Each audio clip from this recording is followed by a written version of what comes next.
Hello friends, back to Bhavani lifestyle. இன்றைக்கி கொஞ்சம் பூண்டு பொடி பண்ணலாம், ரொம்ப டேஸ்ட்டாக இருக்கும். இந்த பொடி பண்ணுறதுக்கு பூண்டு வந்து தொலியோடு இருந்தால் நல்லாயிருக்கும்.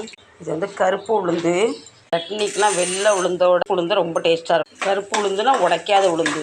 கடலைப்பருப்பு. இந்த பொடி நீங்கள் ட்ராவலிங்கில் வச்சு சாப்பிட்லாம். செஞ்சு வச்சிட்டிங்கன்னா 1 மாதம் வரைக்கும் எதுவுமே ஆகாது. ஃப்ரிட்ஜில் கூட வைக்க வேண்டாம் அவசியம் இல்லை. வெளியே அப்படி வச்சு சாப்பிட்டாலும் நல்லாயிருக்கும். ஒரு 6 காய்ந்த மிளகா. அத்தனையுமே நல்லா முருன்னு வறுத்துக்கணும். அந்த பூண்டில் ஈரப்பசெல்லாம் போகணும். அப்போ தான் பொடி நமக்கு கெடாமல் இருக்கும். இப்போ பாருங்க, நல்லா வறுப்பட்டுட்டு நல்லா இதை கொஞ்சம் ஆற விட்டுட்டு பொடிச்சிடலாம். நல்லா ஆறிட்டு இப்போ ஜாருக்கு மாற்றிடலாம். கொஞ்சமாக உப்பு, நல்லா ஃபைன் பவுடர் பண்ணிக்கலாம். நம்ம பூண்டு பொடி ரெடி. நம்ம இதில் வந்து வெள்ளை உளுந்து போட்டால் கலர் கொஞ்சம் லைட்டாகவும், இது வந்து நம்ம கருப்பு உளுந்து போட்டோம் பார்த்திங்களா, அதனால கலர் வந்து ஒரு ப்ரௌன் கலராக வந்திருக்கு. நல்லா பூண்டோட மனம் வீடே கமகமன் மணக்கு. நீங்கள் ட்ராவலிங்கில் கொண்டு போனால் இப்படி கொண்டு போகலாம். நான் இதை கொஞ்சம் இப்படி காய்ச்ச எண்ணெய் ஊற்றுறேன்.